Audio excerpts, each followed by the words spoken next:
سلامونه ملګرو او نیکې هیلو منئ، ښاد اوسئ، اباد اوسئ.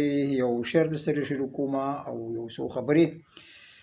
پښتنو کې مغل خویه پښتانه دي، پښتنو کې مغل خویه پښتانه دي، نو دا ځکه پښتانه دانه وانه دي. په پښتون کوار پښتون بدمرغي دا ده، په پښتون کوار پښتون بدمرغي دا ده، ډېره ځکه مو اغیار په اشیا نه دي. قدرمنو، هر چېرته چې ښاد اوسئ، اباد اوسئ.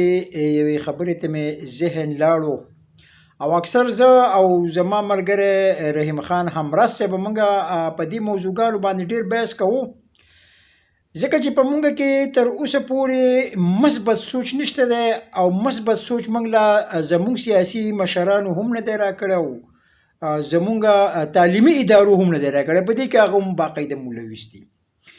مثبت سوچ دا شی دی چې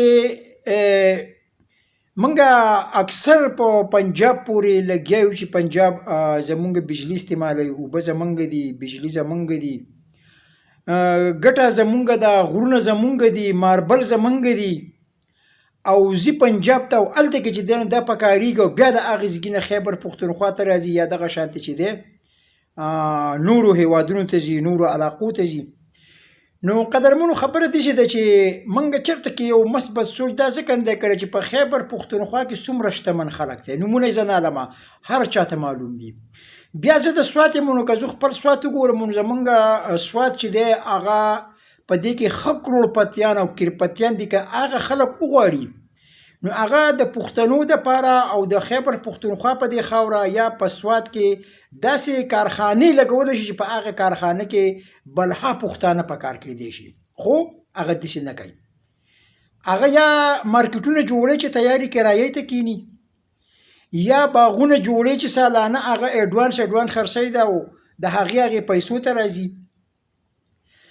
دغه شانتې که موږ وګورو زموږ په سوات کې بلها کمپنیانې دي، که د پوډرو دي یا داسې کارخانې دي، نور داسې بلها کارخانې په هغې کې دي چې اوس هم په دې سوات کې دي او هغه د دغې پنجاب دی او دغې پنجابیانو دي چې په هغې کې د سوات خلک هغه په کار دی. دغه شانتې په پېښور کې هم بلا شی دي، یعنې په خیبر پښتونخوا کې ځای په ځای دغه شانتې کارخانې شته. که چېرې داسې کارخانې د دې پښتنو د شتمنو خلکو، د مالداره خلکو، د غټانو خلکو، کم چې د پښتون قام په نوم باندې سیاست کوي، کم چې د پښتون قام د بقا دپاره چغې وباسي، دغه خلک هم په دې کوم داسې کسان دي چې هغه غټې غټې کارخانې جوړولی شي، خو نه جوړوي. ولې نه جوړوي؟ چې پښتون په کار کېږي. بیا ولې نه جوړوي؟ چې بیا د هغو سیاست ته نقصان رسېږي.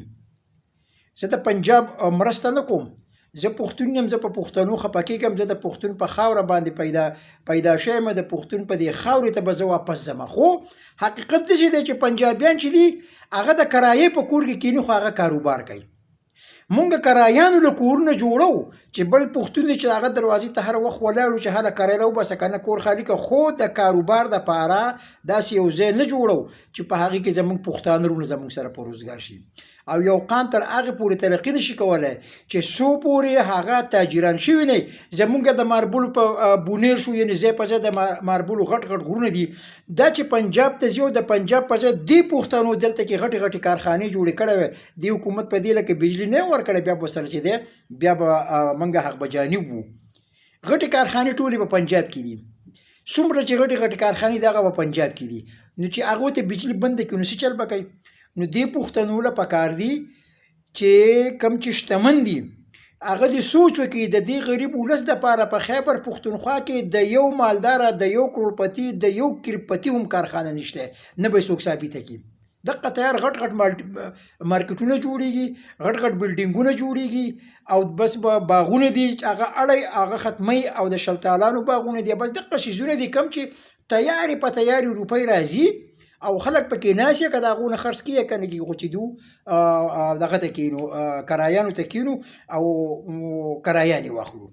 نو قدرمنو، مثبت سوچ پکار دی. دې پښتنو له راځي چې د دې پښتنو نه غوښتنه وکړو چې زمونږ د خیبر پښتونخوا په خاوره، د سوات په خاوره، په هره خاوره چې څومره خیبر پښتونخوا ده په دې کې چې څومره شتمن خلک دی، دوی د کارخانې ولګوي چې په هغې کې د غریبانانو بچي په کار شي، چې هغې کې د غریبانانو بچو له روزګار ورکړلی شي.